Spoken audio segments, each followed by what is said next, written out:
Assalamualaikum warahmatullahi wabarakatuh. Sebelumnya perkenalkan nama saya Yelsa Marhama dengan NIM 2011108. Saya dari Prodi Pendidikan Agama Islam 2D. Dengan mata kuliah Hadis Pendidikan dan diampu oleh dosen pengampu Muhammad Rafiq Anwar. Baiklah, di sini saya akan mengkritisi hasil pengamatan masalah yang ada di lingkungan sekitar dan hal-hal apa saja yang perlu diperbaiki dengan tema yang mencakup hadis pendidikan. Yang pertama yaitu di lingkungan masyarakat.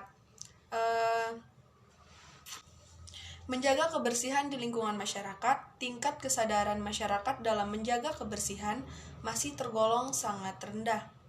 Meskipun mereka telah berhasil menjaga kebersihan dimulai dari diri sendiri dan lingkungan keluarga, tak sedikit orang yang mengabaikan kebersihan dalam lingkungan masyarakat.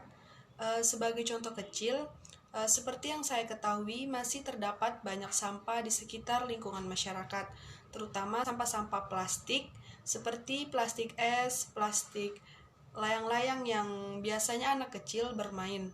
Mereka membeli minuman, selesai mereka minum, mereka membuang sampah tersebut sembarangan. Ada juga plastik layang-layang yang sudah sobek dan tidak layak untuk dipakai lagi. Mereka juga membuang sampahnya itu sembarangan. Sehingga sampah-sampah plastik tersebut berserakan dan halaman di sekitar itu terlihat menjadi kotor. Tingkat kesadaran masyarakat yang rendah dalam menjaga kebersihan di lingkungan masyarakat dapat dilihat dari cara membuang sampah. Apakah masyarakat membuang sampah pada tempatnya? Solusi dari masalah tersebut yang paling utama, kita jangan memarahi mereka.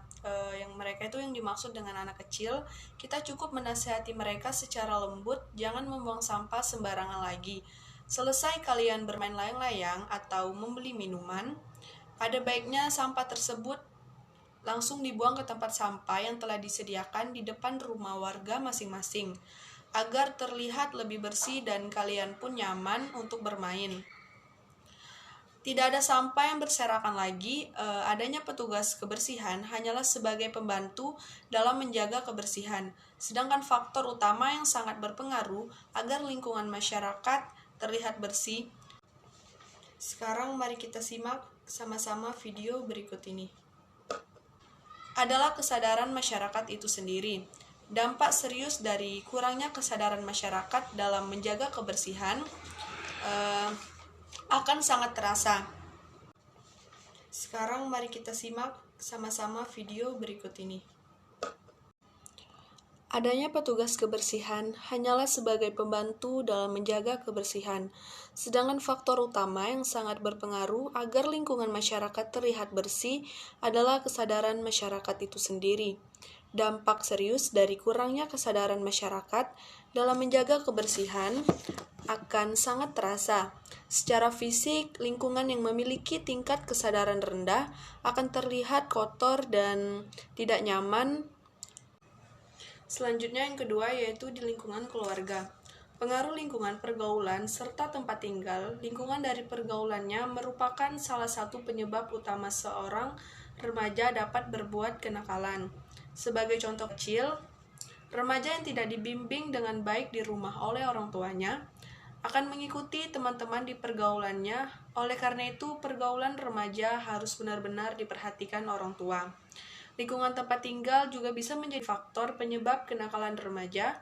Perkembangan teknologi informasi, faktor penyebab kenakalan remaja pada saat ini adalah perkembangan teknologi informasi. Hal itu tentunya menjadi salah satu faktor yang harus sangat diperhatikan dewasa ini. Kemajuan teknologi memang bisa menjadi pemudah untuk mencari berbagai informasi yang diperlukan untuk belajar dan ilmu pengetahuan. Namun di sisi lain, hal ini juga dapat merusak remaja dengan sangat mudah. Pengaruh internet yang membuat semua informasi di seluruh dunia dapat dilihat oleh remaja dan akan berakibat buruk. Apabila hal ini tidak dikontrol dan dibimbing oleh orang tua, Konten-konten yang seharusnya hanya dibuka oleh orang dewasa bisa saja dibuka oleh anak remaja dengan sangat mudah, yang tentunya akan berakibat buruk nantinya bila tidak ada bimbingan yang baik. Solusi dari masalah tersebut diperlukan perhatian yang khusus dari semua pihak untuk menangani berbagai faktor penyebab kenakalan remaja ini. Peran yang paling penting tentunya terdapat di tangan orang tua sebagai orang terdekat anak remaja. Kita sebagai orang tua lebih hati-hati dalam memberikan anak untuk bermain sosial media. Kita harus menjadi pendamping yang baik untuk anak setiap melakukan sesuatu. Selanjutnya, masalah yang ketiga yaitu kewajiban anak terhadap orang tua. Seharusnya kita sebagai anak sudah menjadi kewajiban kita untuk mematuhi, menuruti, menghormati kedua orang tua kita. Sebagai contoh kecil, ada sebagian anak-anak saat ini tidak berbakti kepada orang tuanya. Seperti yang saya ketahui, ada seorang anak kecil yang setiap hari ketika pergi sekolah, dia tidak berpamitan kepada bapak atau ibunya. Seringkali ibunya telah menegur dan menasihati anak tersebut ketika akan berangkat ke sekolah. Tetapi anaknya selalu membantah dia tidak mau berpamitan dikarenakan uang sekolah yang dia bawa ketika pergi sekolah itu tidak cukup untuk dia berbelanja. Padahal uang 10.000 untuk anak SD dikatakan sangat cukup.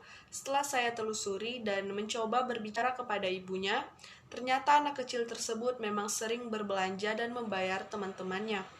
Solusi dari masalah tersebut diperlukan lagi bimbingan dalam menasihati anak kecil yang pikirannya atau sikapnya masih dikategorikan sangat rendah, tidak ada apa-apa.